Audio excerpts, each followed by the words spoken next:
Can you explain to me the difference between DACA recipients and Dreamers? Not all undocumented students have DACA, only the students who applied for it and who are eligible for it, but DACA students are still undocumented students. So a lot of times people use the term Dreamers to apply for those young people who are undocumented who came to the U.S. with a parent or a family member and were not born in the U.S., but a lot of times didn't even really know that they were undocumented until they were much older. Do you have an estimate of the amount of students here at Montclair State University that are DACA recipients?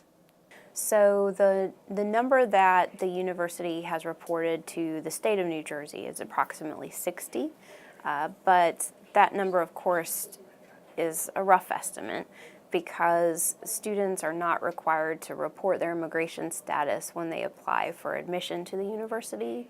The only time that they would give some indication of being undocumented would be if they were interested in getting state financial aid through the new program that Governor Murphy put into place, or getting in-state tuition. Both of those are through the New Jersey DREAM Act.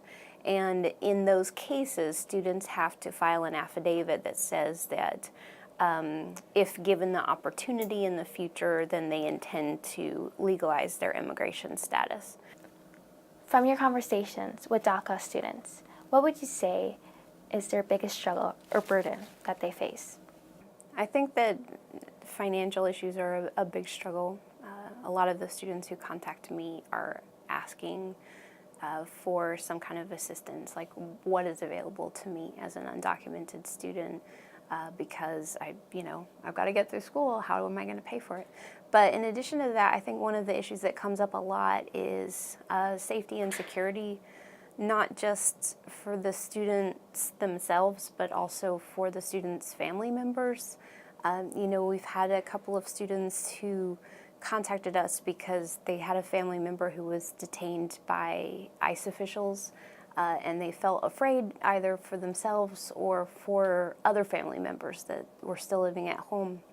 And that's, I think that demonstrates the way in which undocumented student issues are very personal ones. They're not just academic, they're not just financial.